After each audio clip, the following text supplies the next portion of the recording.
Players use it to get a better grip, and for like 5 centuries before they even had the big hits, Scandinavian countries used it so sailors could sail in waterproof ships. That was its main use, preserving wood. For George Brett, it also preserves memories. 40 years, and the story is still so good. July 24th, 1983, I remember distinctly I was in New York City. Or actually, I was in the Bronx. We were playing the team that I despised the most, the New York Yankees. And they despised me. George Howard Brett was arguably the best hitter in baseball. There were 2 outs in the 9th inning. The Royals were trailing 4-3 with a runner on first. The Yankees pitcher, maybe the best reliever in baseball, Richard Michael Gossage. I had a lot of at-bats off Goose. I don't think he ever threw me a slider.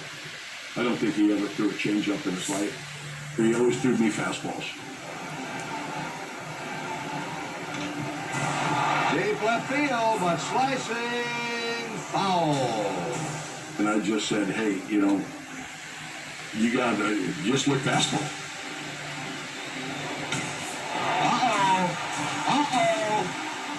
That's gone.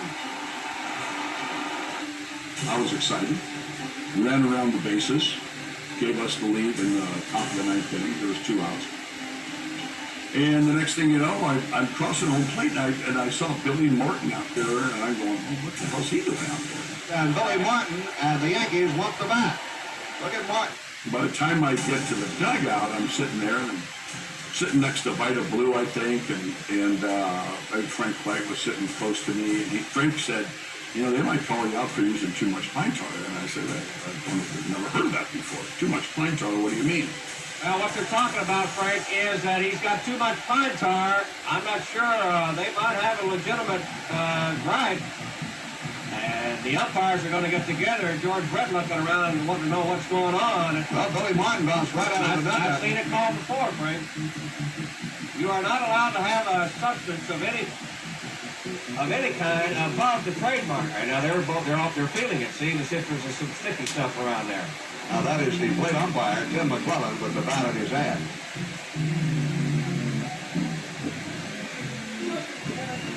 Now they're going to measure it across home plate. I've never seen this. I never have either. I go, well, if they call me out for using too much pine tar, I'll run out and kill one of those SOBs. And sure enough, as soon as I said that, Tim McClellan walks over.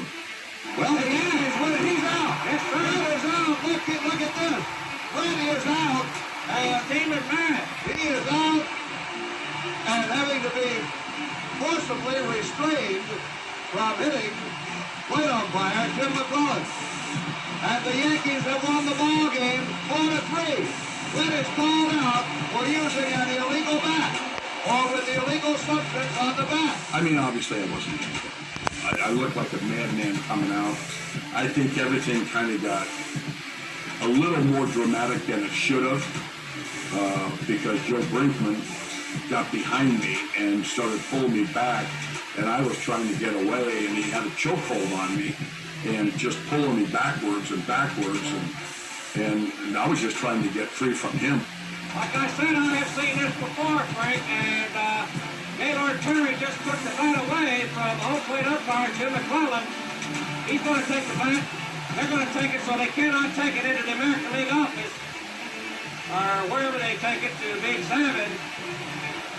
Well, the Yankees security person and one of the umpires quickly are chasing whoever has the bat. Jose Martinez is holding Brett. Bobby, I've never seen this in my life.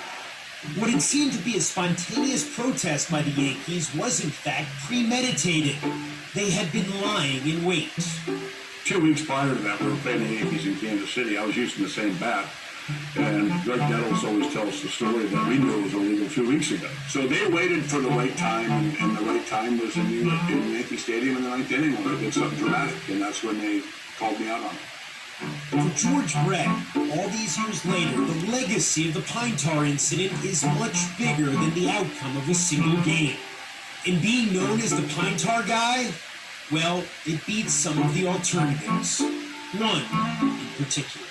Well, I was the guy in 1980 was the summer that I almost hit 400, and obviously a lot of stress.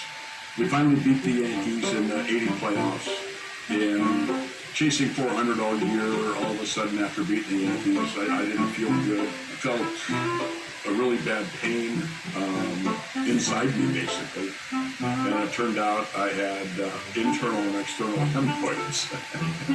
It seemed like everywhere I went after that, all the idiots that would be sitting by the on-deck circle would make jokes. And then July 24th, 1983 came around, and then I was the pine bar guy. So, I mean, seriously, what would you rather be remembered for?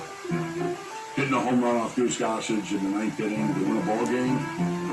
Or being the guy with hemorrhoids in the World Series? Uh-oh. That's gone.